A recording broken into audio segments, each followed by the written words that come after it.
Voilà, c'est bon. Bon, encore une fois, je suis en retard. Oh, putain, je suis tout rouge. J'ai piqué une suée là. Oui, bonjour Cloud. Bonjour Twitch, comment ça va? Allez, tu dis bonjour Cloud. Bonjour. Non, elle est là-bas la caméra, Boubou. Elle est là-bas, regarde. Bonjour. Voilà, bonjour. Bonjour Cloud, bonjour YouTube, bonjour Twitch. Comment ils vont tous les gens? Eh oui, non, Cloud, commence pas. Je sais pas, il était avec moi là tout ce matin, mais pourtant, hein, voilà, Cloud, il veut aussi son quart d'heure de gloire, il veut passer à la télé. Allez, stop Cloud, doucement. Ok, so. Alors, qu'est-ce que... Donc ça c'est bon. Cloud, non. Alors attendez, que je m'installe un petit peu. Comme je le disais la dernière fois, j'ai pas encore totalement l'habitude de cette installation-là. Non, bah tout est bon. Ok. Bon, on va pouvoir commencer. Alors comme d'habitude, on va commencer le live.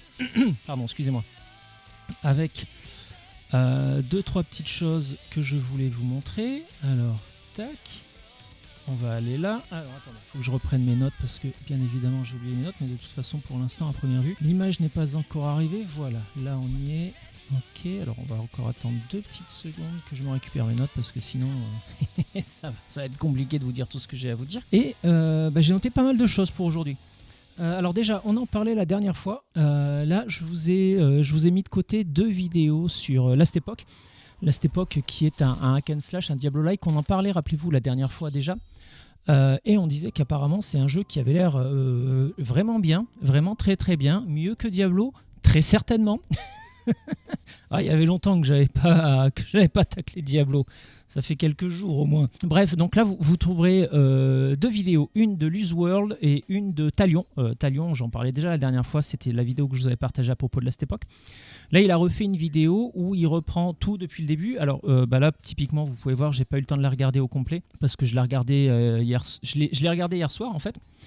Et j'étais à moitié en train de m'endormir devant, mais comme il y a quand même pas mal de choses vraiment importantes que Talion évoque dans la vidéo, pour ça que je ne l'ai pas regardé au complet, allez la voir, elle est vraiment très très très intéressante. La vidéo de Luz World, pareil, je l'ai vue en entier. Alors, ce que j'ai bien aimé, alors autant Cloud, ça suffit là, stop. J'ai beaucoup aimé ces 2 vidéos parce que autant Talion vous propose vraiment un guide des choses à faire, de comment bien débuter, des choses à éviter de faire justement pour avoir un bon début de jeu. Là où Luz World, lui, va comparer un petit peu Last Epoch avec Diablo 4 et Path of Exile. Il aborde tous les points positifs de Last Epoch, mais il aborde aussi tous les points négatifs. Donc voilà, si vous voulez vous faire une idée du jeu, allez voir ces 2 vidéos-là. Je pense que vous devriez arriver à vous faire votre idée, savoir si c'est un jeu qui vous plaît ou pas. Mais le jeu a l'air excellent et je pense que je vais me laisser tenter là. Alors là, pas maintenant de suite parce que avec le déménagement qui arrive, j'ai autre chose à foutre que de me plonger dans un jeu qui va littéralement me bouffer la vie. Mais après le déménagement, il y a de grandes chances que je teste Last Epoch. Est-ce que je le ferai en live? Je ne sais pas. Parce que je ne sais pas si mon PC est capable de faire tourner et le jeu et OBS tout simplement. Donc pareil, je testerai. On fera un test. Si jamais ça marche, on essaiera de poursuivre le live. Et puis si jamais ça marche pas, à ce moment-là, on basculera sur un autre jeu. On verra ça. Pour l'instant, je ne sais pas. Quoi qu'il en soit, Last Epoch a l'air d'être un très très très bon jeu et j'ai très très très envie de le tester. Au niveau des jeux nettement moins bons, on en parlait aussi, hein, on disait que Skull and Bones ça sentait pas bon. C'est de la merde, hein. Donc là je vous ai mis le test, je vous le mettrai en lien aussi, le test de Jeux Vidéo Magazine qui me semble un peu plus objectif que le test de jeuxvideo.com. C'est pour ça que je ne vous partage pas le test de jeuxvideo.com. Pourquoi plus honnête? Parce qu'en fait, Jeux Vidéo Magazine ont accordé la note de 12 sur 20 à Skull and Bones, ce qui, peu ou prou, correspond à ce qu'on a sur le Metacritic, parce que le Metacritic, si on se fie aux notes des professionnels, on arrive à 60 sur 100, ce qui fait bien le 12 sur 20 qu'on avait sur Jeux Vidéo Magazine. Par contre, le user score... 3,1 sur 10, 6,2 sur 20. Alors, je sais pas vous, hein, mais moi, quand j'étais gamin, quand j'étais au collège, je ramenais un 6 sur 20 à la maison, je me faisais déglinguer par mes parents. Non, 6 sur 20, c'est une très très très très très mauvaise note. Voilà, donc celui-là par contre je ne le testerai pas parce que comme l'avait dit ce cher Yves Guillemot, c'est un jeu quadruple A.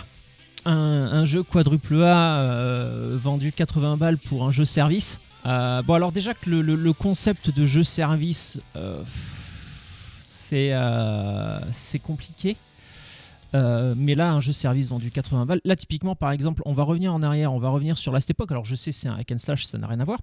Mais pour l'instant, je crois qu'il est vendu aux alentours des 31 ou 32 dollars ici. Je sais pas, j'aurais dû checker en Europe ce que ça donnait sur Steam.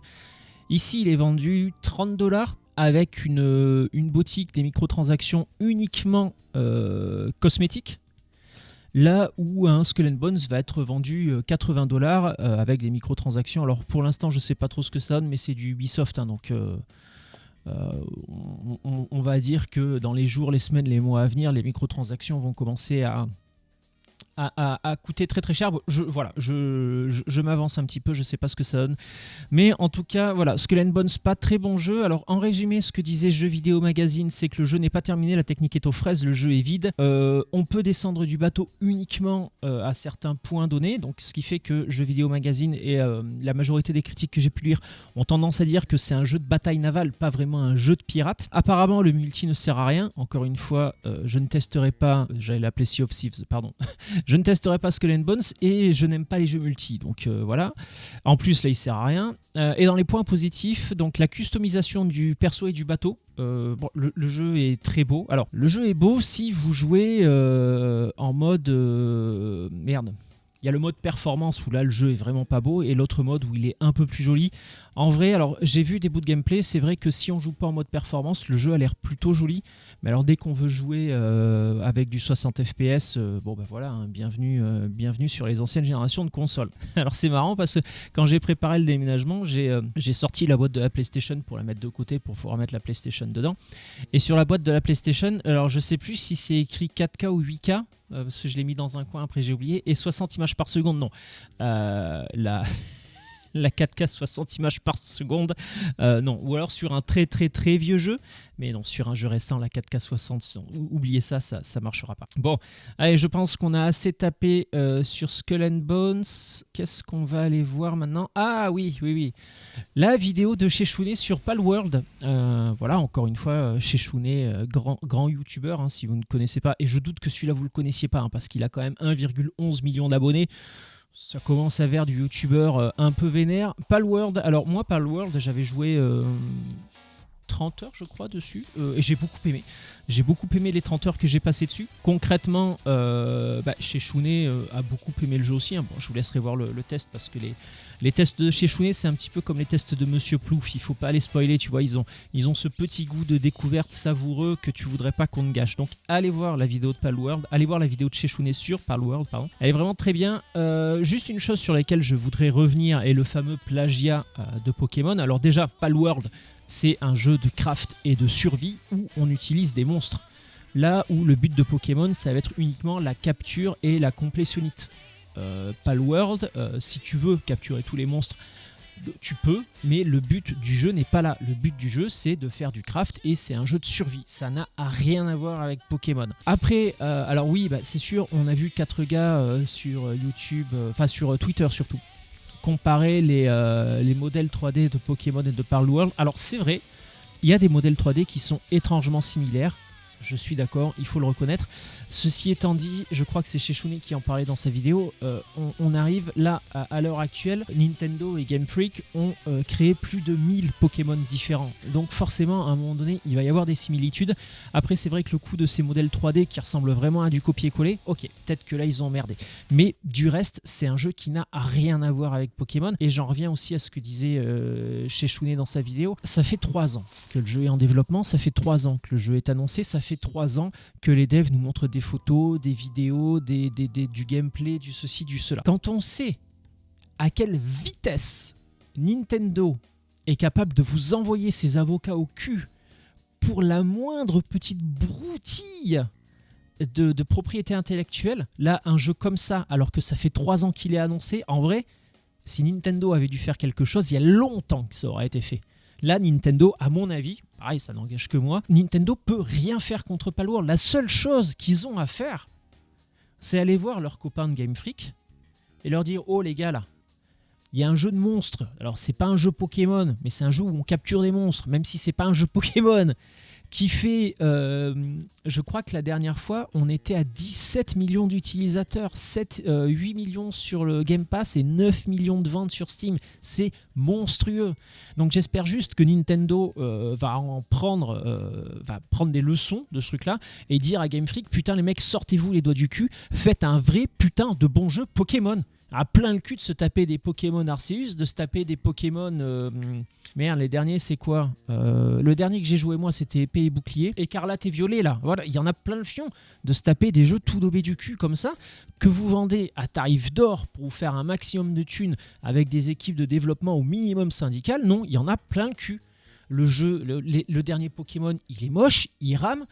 Et il tourne sur la console qui fait tourner Zelda Tears of the Kingdom. Hein. Donc faut arrêter à un moment donné de dire c'est la faute de la Switch, la console elle est vieille, elle est fatiguée. Alors oui, la Switch c'est une vieille console, elle est en fin de carrière, mais elle nous a quand même offert des super jeux. Je pense notamment aux 2 Zelda. Donc non, on peut pas excuser Game Freak en disant c'est uniquement la faute du hardware. C'est la faute de la Pokémon Company qui veut sortir un jeu par an. Forcément, ça rush et forcément c'est de la merde. Donc j'espère que Palworld leur servira de leçon. Ça m'a mis un peu en colère là. Oh putain, puis c'est pas fini en plus. Allez, point gaming de Lusty. Alors Lusty, comme il le dit lui-même, hein, je vous rappelle que le point gaming c'est la meilleure émission pour tout ce qui concerne l'actualité jeux vidéo. Il a raison. Hein, c'est plus la peine de vous faire chier à suivre l'ami Julien ou jeuxvideo.com hein, qui ont mis, je le rappelle, 15/20 à Skull and Bones. Alors jusqu'à présent, j'étais assez tendre avec jeuxvideo.com, ça fait des années que tout le monde leur crache à la gueule. J'essayais de prendre un peu plus de distance par rapport à ça en disant que le problème c'est qu'ils ont le cul entre deux chaises. C'est-à-dire que s'ils disent du mal des jeux, les éditeurs leur enverront plus les jeux et ils seront plus invités aux événements. Et le problème, c'est que s'ils n'arrêtent pas de dire du bien du jeu, ils se font tomber sur la gueule par les joueurs. Alors voilà, c'est pour ça qu'ils ont le cul un peu entre deux chaises. C'est pour ça que jusqu'à présent, j'ai excusé pas mal de choses à jeuxvideo.com. Mais là, le 15/20 sur Skull and Bones, non, là c'est pas possible, il faut arrêter. Mais pardon, je m'égare. Qu'est-ce que je voulais vous dire à propos de cette vidéo-là? Alors, Lusty, systématiquement, à chaque fois, parle de plein d'infos. On peut le voir là sur la miniature, on a du Skull and Bones, on a du Palworld, on a du Elden Ring, bref, il parle de tout un tas de choses, vous pouvez le voir dans le titre aussi, Skull and Bones, Elden Ring, Dragon's Dogma, la Switch 2, bref, il parle de tout un tas de choses. Il y a juste 2-3 petites choses sur lesquelles j'aimerais revenir sur cette vidéo, avec notamment une nouvelle chronique que j'ai décidé d'intituler, le fils de pute du jour. Alors je me rends compte que je n'ai pas sorti de page internet sur cet homme, alors voyons voir, juste le temps, donc c'est Lars, merde, c'est quoi son famille ce con? Wingforce. Alors, Lars Wingforce. Alors là, c'est une histoire un peu compliquée parce qu'ensuite, on va en reparler dans une autre news. Voilà, c'est lui. Est-ce que vous l'avez? Je sais pas parce que moi, le retour est un petit peu plus lent. Bon, bref, voilà. Là, normalement, vous l'avez. Lars Wingforce. Alors, Lars Wingforce, je sais pas comment on prononce son nom. Désolé. Qui est le cofondateur et le CEO de Embracer Group. Alors c'est un homme absolument détestable. Embracer Group est un groupe travaillant dans le jeu vidéo. Je sais plus exactement dans quoi ils travaillent. Enfin, s'ils ont d'autres activités que le jeu vidéo. Non, c'est la plus grosse compagnie européenne dans le monde du gaming. Donc ils font uniquement du jeu vidéo. Lars Wingforce, alors il avait déjà fait une sortie de route qui avait pas mal énervé les joueurs quand il avait dit que lui, son job, c'était de faire plaisir aux actionnaires. Sous-entendu, les joueurs, on s'en bat les couilles. Alors déjà, c'est un petit peu détestable parce que là, on se rend compte que le groupe Embracer, c'est quand même des licences comme... alors, je les avais vues hier. Où est-ce que je les ai? Saints Row, God Simulator, Dead Island, Darksiders, Metro, MX versus ATV, Kingdoms of Amalur, Time Sleeper, Satisfactory, Breakfast, Insurgery, World War Z, Borderland. Mais ce n'est pas que ça. Alors je ne sais pas pourquoi là c'est plus noté. Parce que fin 2022, ils ont racheté Eidos Montréal et Crystal Dynamics, je crois. Mais ça c'est pareil, ça fera partie d'une autre news. Là, je voulais juste revenir sur une nouvelle sortie de route de Lars Wingforce, puisque on l'apprend dans ce point gaming de Lusty. Il aurait dit... Enfin, il a dit ou il a écrit, je ne sais plus si c'était sur Twitter, je ne l'ai pas noté, j'ai oublié. Mais n'empêche que Lars a dit « Le licenciement est une chose que tout le monde devrait expérimenter ». Alors, je répète pour ceux qui n'auraient pas bien entendu. Lars Wingforce qui est CEO de la plus grande compagnie européenne œuvrant dans le gaming, a dit le licenciement est une chose que tout le monde devrait expérimenter. Quand on voit l'hécatombe, le nombre de licenciements qu'il y a depuis 2023, alors je dis depuis 2023 parce que ça je l'avais déjà dit, 2023 a été catastrophique, début 2024 a été catastrophique pour les salariés du jeu vidéo, les gens qui travaillent dans le gaming. Donc quand on voit le nombre de gens qui se sont fait licencier sur les 14 derniers mois, sortir ce genre de phrase, c'est abject. C'est tout simplement abject. Donc voilà, je tenais à en parler parce que c'est un énorme fils de pute. Donc si un jour vous entendez parler de lui, sachez que cet homme est une crevure, est une saloperie. Bon, bref, appelez ça comme vous voulez. Toujours dans la même vidéo, Lusty revient sur une déclaration qu'a fait Phil Spencer à propos de Helldivers 2. Pardon. Alors Helldivers 2, pour ceux qui ne le connaîtraient pas encore, c'est un jeu coop en ligne, exclusivité PS5 et PC, PS4 peut-être aussi, je sais plus. Bref, exclusivité PlayStation et PC qui fait un carton. Alors moi c'est un jeu que j'ai pas testé déjà comme je vous le disais parce que bon les jeux multi c'est pas trop mon truc et j'ai pas d'amis donc j'aime pas les jeux multi et j'ai pas d'amis donc forcément ça va être compliqué d'y jouer, mais il n'empêche que apparemment beaucoup de gens trouvent le jeu excellent et je suis ravi que des gens s'amusent sur ce jeu là qui est fait par un studio indépendant si je raconte pas de conneries. Donc là mine de rien entre Palworld et Helldivers 2 j'espère encore une fois que les gros studios en prendront des leçons parce que là ils viennent de prendre un 2-0 par des petits studios indépendants. Alors pas petits mais ils viennent de prendre un 2-0 par des studios indépendants. C'est-à-dire qu'on a eu Palworld sorti de nulle part qui a atomisé le game. On a Helldivers pareil sorti d'un peu nulle part qui a atomisé le game et à côté de ça t'as Ubisoft, l'un des plus grands studios du monde qui te sort un Skull and Bones totalement daubé du cul. Va peut-être falloir se réveiller les mecs à un moment donné là. Bref, tout ça pour dire que Helldivers 2 apparemment très bon jeu, les gens s'éclatent dessus, c'est très bien. Mais moi je voulais revenir sur une déclaration de Phil Spencer, déclaration dont on parle aussi dans cette vidéo. Donc je cite Phil Spencer: je dois dire que lorsque je regarde un jeu comme Helldivers 2, et c'est un excellent jeu vidéo, bravo à l'équipe qui l'a sorti sur PC et PlayStation, je ne sais pas exactement qui cela aide dans notre industrie de ne pas l'avoir sur Xbox. Mais je comprends, il y a une habitude sur le marché des jeux pour console qui veut que nous accueillons certains jeux et nous ne les proposons pas sur d'autres machines. Nous faisons la même chose. Alors c'est quand même très particulier ce que nous dit Phil Spencer là, parce que d'un côté il nous dit que finalement les exclus c'est pas si bien que ça, mais on en fait quand même. Alors j'avoue que je comprends pas trop et... Alors pour la suite, je suis un petit peu en désaccord avec Lusty parce que je vous rappelle quand même que Microsoft vient d'annoncer qu'ils allaient sortir 4 jeux sur des consoles autres que les consoles Xbox. Alors les rumeurs, et je précise toujours que ce ne sont que des rumeurs, les rumeurs font état de 4 jeux qui sont de bons jeux vidéo, mais c'est pas non plus des gros jeux comme peuvent l'être Skull and Bones, un Assassin's Creed, des gros jeux comme ça. C'est des bons jeux, pardon, mais c'est pas des énormes licences, des énormes IP, voilà, c'est des jeux très sympas. Moi, je considère quand même que même si ce sont pas des gros jeux, c'est quand même quelque chose qui, à mon sens, toujours pareil, ça n'engage que moi, mais pour moi, c'est quelque chose qu'il faut pas sous-estimer. Alors c'est sûr que si Phil Spencer avait sorti une dinguerie genre dans un mois Starfield arrive sur PS5, ça aurait été totalement différent, là j'aurais eu du mal à comprendre. Moi la manière dont j'interprète les choses, c'est que là, comme je le disais la dernière fois, pour Phil Spencer et pour Xbox en général, les 4 jeux là, ça leur permet de faire un essai. Ces 4 jeux qui sont sortis il y a quelques temps déjà, donc le plus gros du chiffre en fait est passé, et encore oui et non parce que c'est des jeux qui étaient sortis sur le Game Pass, donc même en termes de chiffre d'affaires ça valait pas le coup. Bref, c'est des jeux qui sont sortis il y a quelques temps. C'est des jeux qui ont eu du succès, qui ont toujours du succès pour certains, parce que Sea of Thieves, il y a toujours plein de gens qui s'éclatent dessus, mais ça reste quand même des exclusivités Microsoft qui arrivent dans un monde qui n'est pas Microsoft, à savoir PlayStation et Nintendo. Je considère que c'est quand même un move vachement intéressant. Et je me demande si ce serait pas justement un petit coup de pied, une petite main tendue vers Nintendo et Sony PlayStation pour essayer de trouver un arrangement justement à tout ce qui est des exclusivités, que ce soit d'un côté ou de l'autre. Je ne peux pas m'empêcher d'y voir justement un appel de Phil Spencer aux autres constructeurs de consoles en leur disant, voilà, est-ce qu'on pourrait pas tous s'entendre et se dire que chacun de nous a des exclusivités temporaires sur sa machine pendant un certain temps, 6 mois, 1 an, 2 ans, et à l'issue de cette période-là, eh ben, on développe le marché, on élargit le champ des possibles et on distribue le jeu sur des consoles concurrentes. Alors, autant je vois très bien Xbox le faire, Sony, ils ont commencé aussi, hein, parce que je rappelle que Sony, ils ont quand même sorti plusieurs jeux sur PC, God of War et Uncharted dont je parlais la dernière fois, mais j'avais oublié Horizon, il me semble qu'ils ont sorti Horizon, au moins le premier sur PC, il faudra que je vérifie.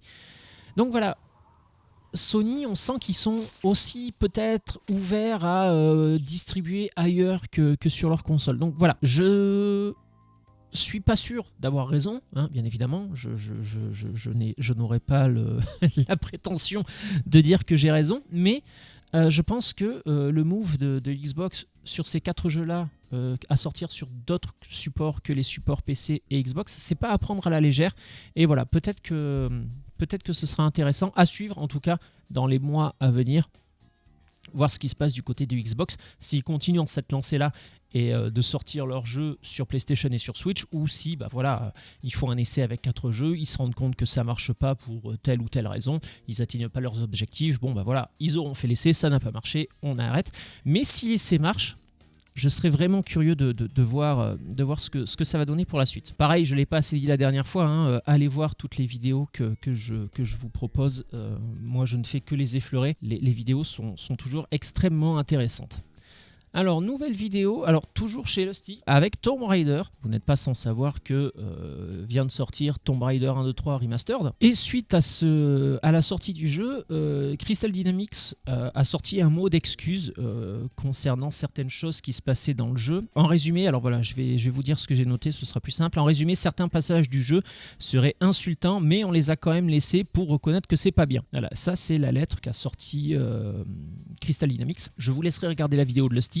Vous avez toute la lettre de Crystal Dynamics, mais oui, Crystal Dynamics se fout quand même bien de la gueule du monde en disant bon, alors ça c'est pas bien, mais on l'a quand même laissé juste pour dire que c'est pas bien.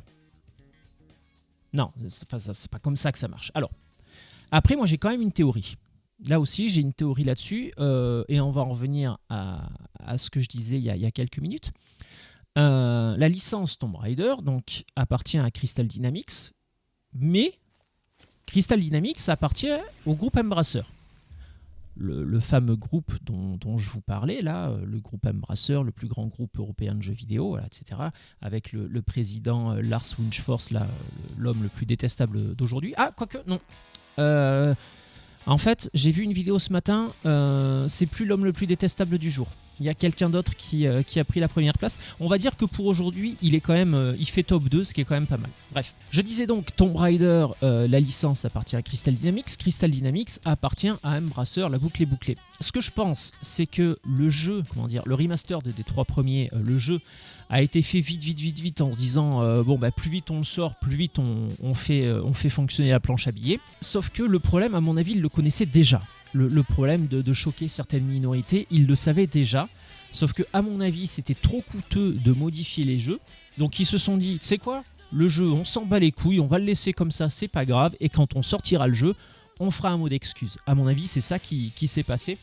Ils n'ont pas voulu refaire les passages que eux jugeaient gênants, et c'est eux qui les jugent gênants, hein, parce que c'est pareil, Lusty en parle très bien, c'est pas des passages qui sont gênants, je veux dire c'est pas une caricature. Lusty prend l'exemple des cannibales, par exemple. On sait que les tribus cannibales ont existé et peut-être existent encore dans certaines régions d'Afrique ou d'Amazonie. Là, dans le jeu, on rencontre une tribu cannibale, mais point. Je veux dire, c'est pas une caricature.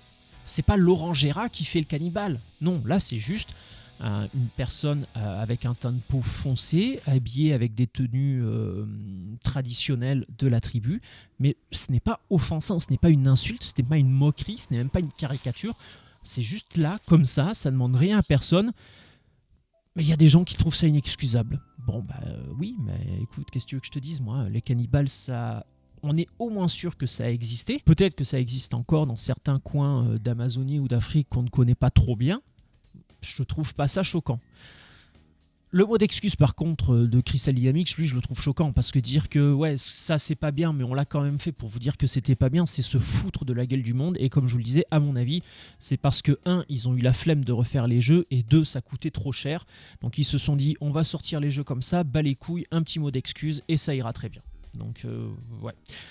Encore une fois, je suis pas sûr d'avoir raison mais c'est un petit peu comme ça que je vois les choses. Ensuite, qu'est-ce que j'avais à vous proposer? Alors pourquoi j'avais BioWare?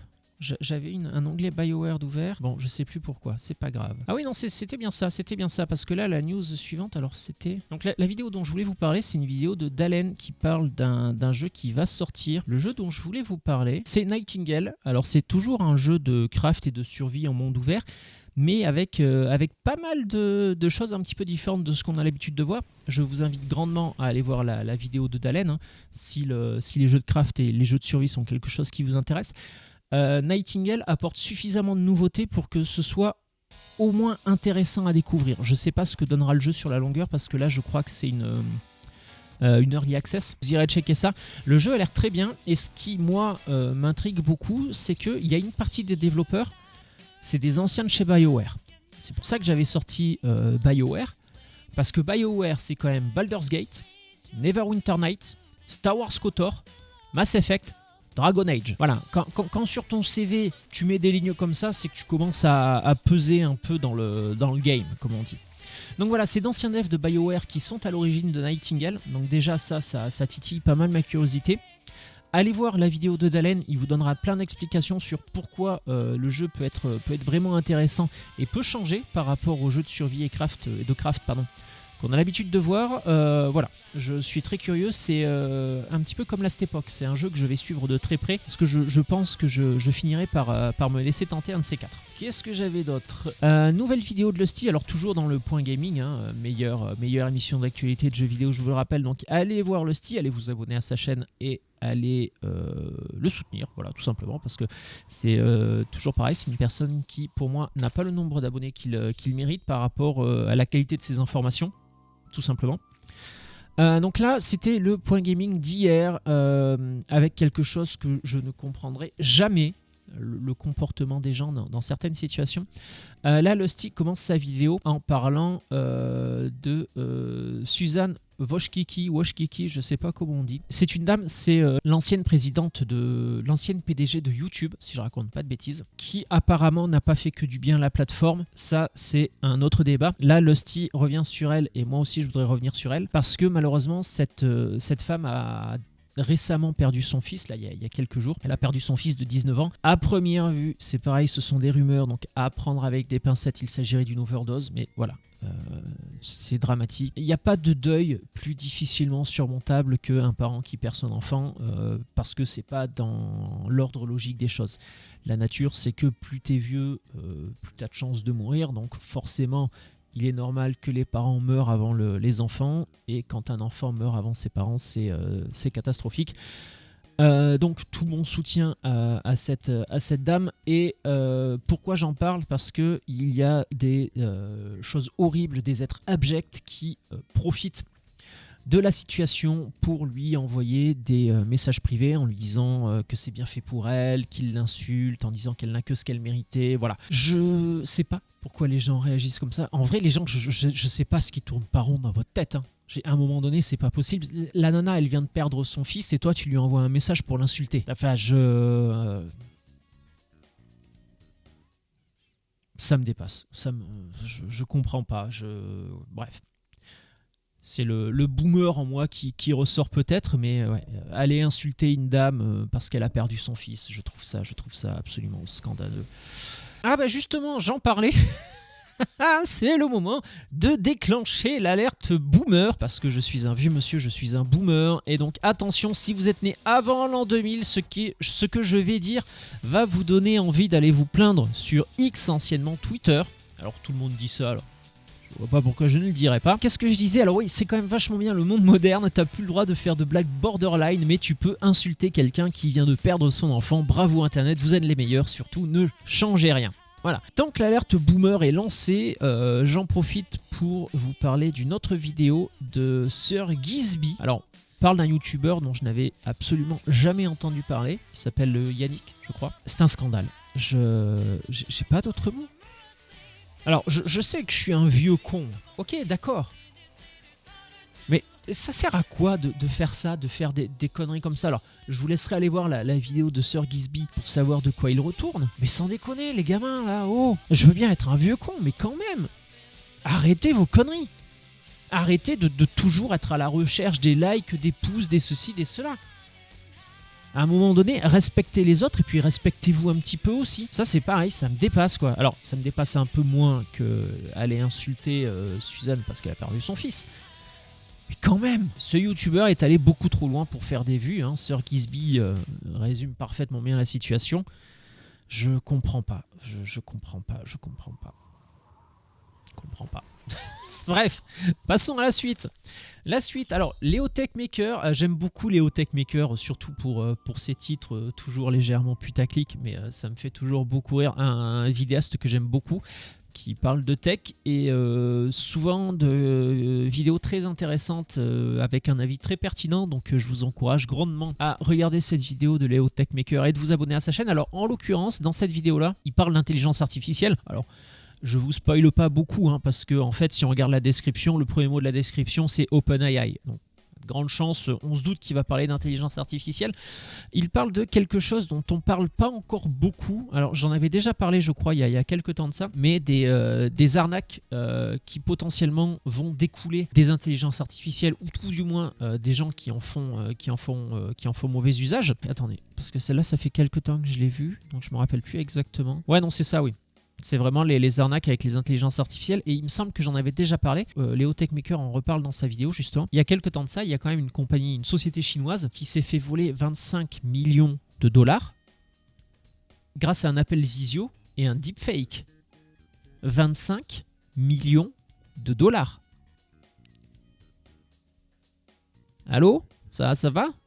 Juste avec un appel visio. T'imagines un peu la facilité du truc? C'est incroyable, c'est incroyable. Alors, pour l'instant, c'est sûr, dans les semaines, les mois à venir, ça va viser que les grandes compagnies. Mais je pense qu'au bout d'un certain temps, les grandes compagnies vont faire le nécessaire justement pour pallier à ce problème-là. Et quand la technologie se sera démocratisée, on va dire, alors même si c'est très simple d'y avoir accès, je pense que quand ce sera encore plus démocratisé, encore plus facile d'utilisation, encore plus simple d'accès, ce sont des arnaques qu'on va voir arriver chez les particuliers.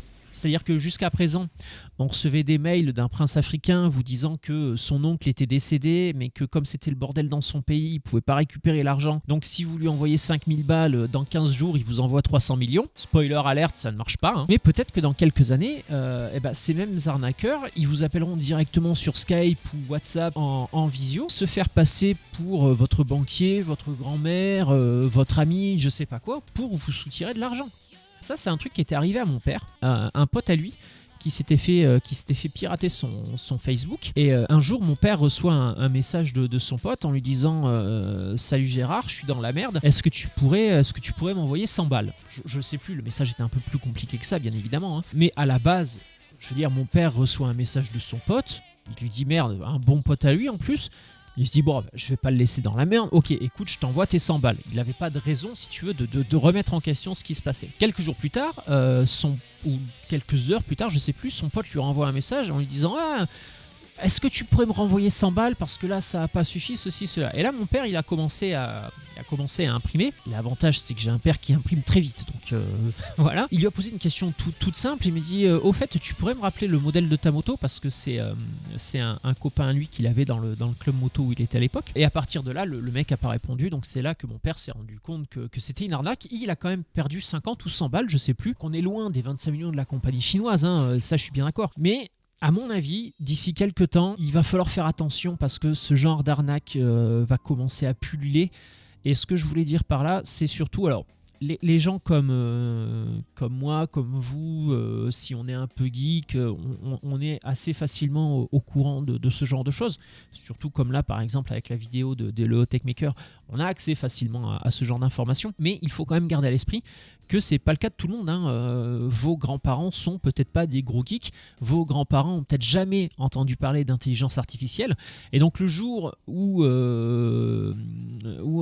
Jean-Michel Arnaqueur va les appeler du fin fond du trou du cul de la Côte d'Ivoire avec un deepfake se faisant passer pour leur banquier en leur disant écoutez Madame Germain, j'aurais besoin de vos codes parce que j'ai un problème ceci cela, il va lui monter un bateau. Bien sûr que mamie va le croire parce que mamie elle voit son banquier sur son téléphone. Mamie va pas se dire est-ce que c'est un putain de deepfake. Et c'est ça qui me fait peur. Ce qui me fait peur c'est que dans les années à venir l'accès à cette techno-là va être tellement facile qu'il y aura forcément des victimes, et les victimes malheureusement c'est toujours les mêmes, c'est les personnes qui sont les plus faibles, donc c'est soit les plus jeunes, soit les plus âgés, soit les plus malades, et forcément je pense qu'il y aura des gens qui se font arnaquer, donc parlez-en autour de vous, posez la question à vos grands-parents, un truc tout con, dis donc papy, dis donc mamie, est-ce que tu sais ce que c'est l'intelligence artificielle? Alors il y a très certainement des gens qui vont vous répondre oui, j'en ai entendu parler aux 20h de Claire Chazal, mais voilà, assurez-vous, parce que je pense que dans un avenir plus ou moins proche, ça risque de devenir très très problématique. Qu'est-ce que j'avais d'autre pour vous? Ah, la tronche en biais. J'adore la tronche en biais. J'adore. Voilà, tout simplement, j'adore la tronche en biais. Alors, 2 vidéos de la tronche en biais. La première, celle-ci, que je trouve très intéressante. Allez voir la vidéo, encore une fois. Donc, le monsieur que vous voyez là, c'est Acer Mandax. Donc, c'est l'une des personnes à qui appartient la chaîne. La tronche en biais, c'est une chaîne d'esprit, une chaîne sceptique, de l'esprit critique, voilà, tout ce genre de choses-là. Ils font aussi pas mal de débunkage et de vulgarisation. C'est une chaîne où on apprend vraiment énormément de choses sur tout un tas de sujets. Allez la voir. Encore une fois, même si là ils sont proches des 300 000 abonnés, ça reste une chaîne qui n'a pas la visibilité qu'elle mérite. Allez voir, si ça vous intéresse, abonnez-vous. Et voilà, il y a vraiment tout un tas de sujets qui sont abordés. Alors là justement, Acer Mandax nous pose une question qui peut paraître assez simple. Faut-il partager la tronche en biais? Alors moi, pour vous expliquer ça, j'avais prévu une petite analogie, il faudrait juste que je la retrouve, voilà. Donc, comme je le disais dans mes notes, on va prendre un exemple. On va imaginer que vous avez un ami platiste. Les platistes, ce sont ces gens qui croient que la Terre est plate. Bon, alors déjà, si vous avez un ami platiste, je suis désolé pour vous. Je pense que ça ne doit pas être facile tous les jours. Mais, le truc le plus important, c'est que si vous avez un ami platiste, ça sert à rien de lui envoyer toutes les vidéos d'Astronogeek en lui disant tiens, regarde, ça prouve que la Terre c'est une sphère. Pas comme ça que ça marche. Et c'est ce que Acer Mandax nous explique. Partager les vidéos comme ça de but en blanc avec quelqu'un qui n'a pas vos croyances ou vos convictions, ça ne sert à rien, vous ne le ferez pas changer d'avis. La manière dont il faut procéder, c'est ce que Acer Mandax l'explique, c'est que plutôt que de partager de but en blanc la vidéo, il faut accompagner votre ami platiste en lui disant tiens regarde, on va regarder une vidéo ensemble et tu vas voir, on va en discuter, tu vas te rendre compte que finalement la Terre est pas plate. C'est ce genre de choses là, quand vous êtes sûr d'avoir raison, notamment, et on en reparlera après, dans tout ce monde merveilleux, comment je l'appelle déjà ? Merde, c'est moi qui donne des noms aux trucs et je me rappelle même plus comment ça s'appelle. Tous ces trucs à base d'arnaque, ah merde, tout ce qui est pour les problèmes de santé. On en avait déjà parlé avec G. Milgram. Là, je perds mes mots, je suis désolé. Donc, faut-il partager la tronche en biais? Allez voir la vidéo, elle vous expliquera pourquoi il ne faut pas le faire de manière trop brutale et elle vous expliquera justement, enfin, Acer Mandax, pardon, vous expliquera comment accompagner les gens qui malheureusement sont dans l'erreur, parce qu'un platiste, clairement, il est dans l'erreur. Bref, allez voir la vidéo, elle est très très très très très intéressante, encore une fois. Toujours chez la tronche en biais. La tronche en biais, alors là, normalement, voilà, c'est là que faudrait que je retrouve mes notes. Je me cherche juste où est-ce que je m'étais noté ça. Merde, je retrouve plus que ce que je m'étais noté. Ah si, voilà. Oh, je suis désolé. L'un de mes sujets favoris, donc c'est ça le mot que j'avais inventé, que je cherchais, les arnaques médico-bullshito-commerciales. Voilà. Là, en l'occurrence, la tronche en biais nous parle encore de ce genre d'arnaque, donc médico-bullshito-commerciale, avec la méditation en pleine conscience. Allez voir la vidéo. Acer Mandax vous explique très bien pourquoi la méditation pleine conscience c'est de la merde et ce n'est pas une pratique médicale, ce n'est pas quelque chose qui soigne. Et encore une fois, cette vidéo-là, je la trouve très intéressante parce que justement, elle permet d'avoir des réponses aux questions qu'on peut potentiellement se poser sur la méditation pleine conscience. Et encore une fois, c'est très important et je vais dire la même chose que concernant la vidéo de Léo Techmaker. Pour toutes ces arnaques-là, donc les fameuses arnaques médico-bullshito-commerciales, n'hésitez pas à en parler autour de vous. Alors là, en l'occurrence, sur la vidéo de la tronche en biais, c'est la méditation pleine conscience, mais les arnaques médico-bullshito-commerciales, il en existe plein. Il en existe vraiment plein parce que il existe plein de fils de pute qui sont prêts à faire de l'argent sur le dos du malheur des gens, parce que c'est uniquement ça. Dans le cas de la méditation pleine conscience, c'est encore plus compliqué parce qu'il y a tout un pendant lié à la religion. Donc là, le médical, la religion, enfin, c'est un bordel innommable. La tronche en biais vous l'explique très bien. Et surtout, comme je le disais avec Léo Techmaker, n'hésitez pas à en parler aux gens autour de vous parce que, alors là, c'est pareil, ça va peut-être un peu plus toucher les gens plus âgés à la santé fragile, mais je pense que quand on est malade, on n'est plus forcément très objectif sur sa situation. Et je pense que quand on se sait condamné, on a très vite fait de succomber aux sirènes de gens qui vous promettent une guérison une guérison miraculeuse grâce à une technique que ouais non mais tu comprends, c'est caché parce que si les gens étaient au courant que ça marchait, eh ben les laboratoires pharmaceutiques fermeraient et à cause du lobby pharmaceutique, eh ben les docteurs ils disent que t'es malade alors que t'es pas vraiment malade. Bon bref, c'est un délire abject et dégueulasse. Le délire, le commerce, les vendeurs de santé, les arnaques médico-bullshito-commerciales, ça me révulse. Il n'y a pas grand-chose qui me révulse autant que ça. Il y en a quand même quelques-unes. Hein. Il y a ce genre de pratiques commerciales que je trouve absolument détestables. Il y a Idrissa Berkane. Bon bref. Pareil, je m'égare, mais voilà, regardez la vidéo et comme je vous disais, alors parlez pas forcément de ce sujet-là autour de vous parce que là ça vise un sujet bien particulier, mais soyez vigilants si autour de vous vous avez des personnes qui sont fragilisées parce qu'elles sont malades. Faites un petit peu attention à ce qu'elles fassent pas confiance à tout et n'importe quoi parce que les vendeurs de santé, il y en existe plein et c'est dramatique parce que tu te retrouves avec des gens qui sont condamnés, qui vont arrêter les traitements conventionnels parce qu'ils font confiance à ce genre de médecine, même si médecine parallèle, même si je trouve le mot médecine c'est pas de la médecine, donc c'est pas une médecine parallèle dans la mesure où c'est pas une médecine. Bref, encore une fois, je m'égare parce que c'est un sujet qui me dépasse. Comme je le disais, prenez soin des gens qui sont proches de vous et faites attention si vous avez des gens malades dans votre entourage, qu'ils ne tombent pas dans ce genre de piège parce que les résultats sont systématiquement dramatiques. Il n'y a pas une seule bonne issue. Quand les gens tombent dans sur ce genre de pratique, alors que ce soit celle-là ou une autre, mais quand ils tombent là-dedans, ça se termine rarement bien. Donc voilà, faites attention. Regardez la vidéo, encore une fois, elle est excellente.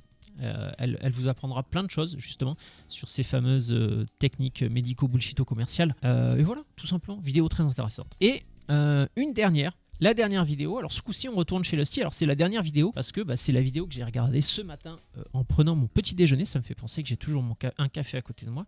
Me faire un petit peu de café. Et c'est une nouvelle qui me réjouit. Alors, je suis pas du genre à me réjouir du malheur des uns et des autres. J'essaye toujours quand même d'être un minimum bienveillant. Mais elle, c'est une saloperie. Voilà. Donc, c'est une saloperie qui ne mérite qu'une seule chose, c'est de passer les 60 prochaines années en prison. Alors, ce qui est intéressant en plus, c'est une affaire dont j'avais entendu parler il y a quelques temps. Et du coup, j'ai un petit peu checké les internets ce matin et je me suis rendu compte que c'était une personne qui avait mon âge. Elle était née en 1982 comme moi, ce qui fait qu'avec les 60 ans de prison, si tout se passe bien, elle pourra sortir de prison quand elle aura 102 ans. Donc, avec un peu de chance, elle sera morte de décès. Ce qui est une très bonne chose. Alors, je ne sais pas si vous avez déjà entendu parler de cette dame. Alors comment elle s'appelle, c'est pas grave, on s'en bat les couilles. Alors c'est une dame qui avait une chaîne YouTube où elle vous apprenait à comment bien éduquer vos enfants, parce que c'était une famille où ils étaient 8, donc il y avait le père, la mère et 6 enfants, belle petite famille nombreuse. Sa chaîne a été créée en 2015 ou 2016 je crois, et puis elle faisait des vidéos comme ça où elle vous apprenait à bien élever vos enfants. Depuis 2020, c'est un peu parti en couille parce que... un peu parti en couille, non en fait pas du tout, non c'est pas du tout parti en couille, c'est justement le problème. Depuis 2020, ce qui se passe en fait c'est qu'il y a pas mal de gens qui ont commencé, depuis 2020, des gens qui ont commencé à alerter YouTube en disant « Ah, un peu les enfants là, peut-être elles s'occupent pas trop bien d'eux parce qu'il y avait des traces bizarres, il y avait la tête des enfants qui étaient les enfants ils ont pas l'air super épanouis et voilà. Et en fait ce qui s'est passé c'est que, alors j'ai la date, je crois que j'ai noté la date, le 30 août 2023. Alors voilà, les gens ont commencé à signaler la chaîne en 2020 et les parents ont été arrêtés et très certainement placés en détention le 30 août 2023. Alors qu'est-ce qu'a fait YouTube entre 2020 et le 30 août 2023 ? Qu'est-ce qu'a fait YouTube ? Je vous laisse 3 secondes. Rien. Qu'est-ce qu'a fait YouTube ? YouTube n'a strictement rien fait. On en reparle dans un instant. Ce qui s'est passé en fait, alors je ne sais pas si ça s'est passé le 29 ou le 30 août, mais ce qui s'est passé dans cette période-là, c'est qu'il y a l'un des enfants qui a réussi à s'évader, tout simplement parce qu'il n'y a pas d'autre mot, hein, il était en prison. Donc l'un des gamins a réussi à s'évader, il a réussi à prévenir l'un des voisins, le voisin en question a appelé la police, et quand la police est arrivée, ça a été un carnage, les gamins étaient sous-alimentés, certains avaient des plaies ouvertes, ils étaient sales, je crois que certains étaient attachés avec du ruban adhésif, une horreur absolue. Et donc pourquoi YouTube n'a rien fait ?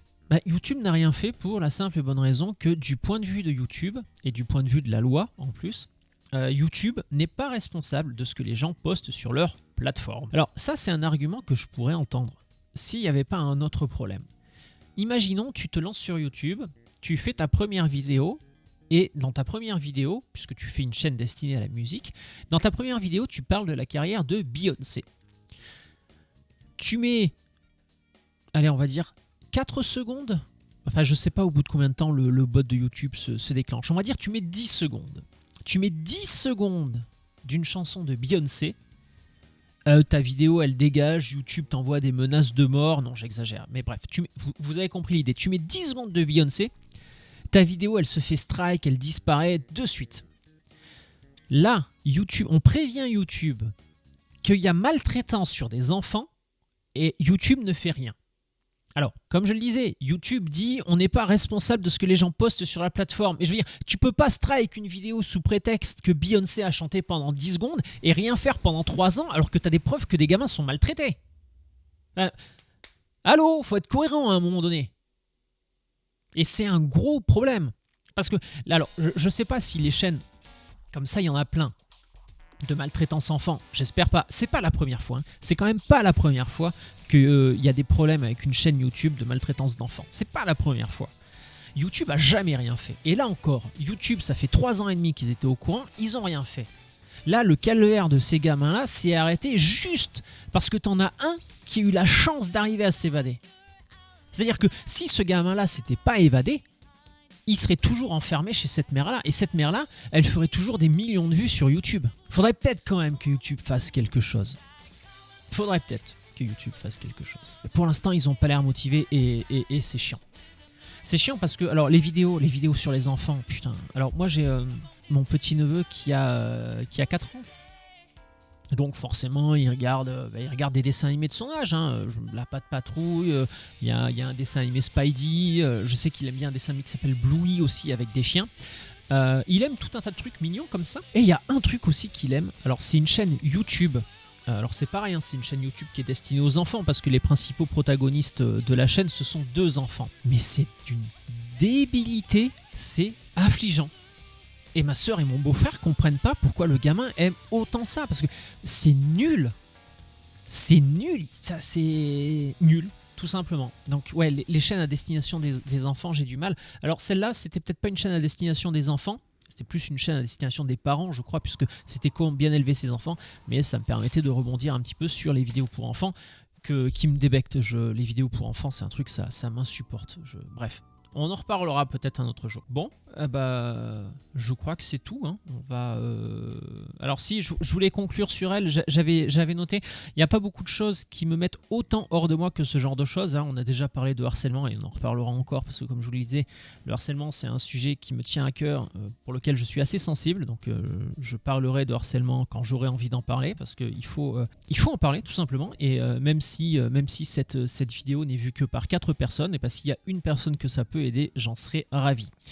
Donc parmi les 3 choses que je préfère dans le monde moderne et surtout des internets, c'est le harcèlement, les arnaques en tout genre, on en parlait justement, les arnaques médico bullshito commerciales, pardon, j'y arrivé, on en a parlé dernièrement. Et la 3e chose, c'est ce genre de personnes là qui me débectent au plus haut point, la maltraitance. Et alors, allez voir la vidéo de Lusty, parce que justement dans la vidéo de Lusty, on a les mots prononcés par la mère quand le verdict est tombé, et je comprends pas.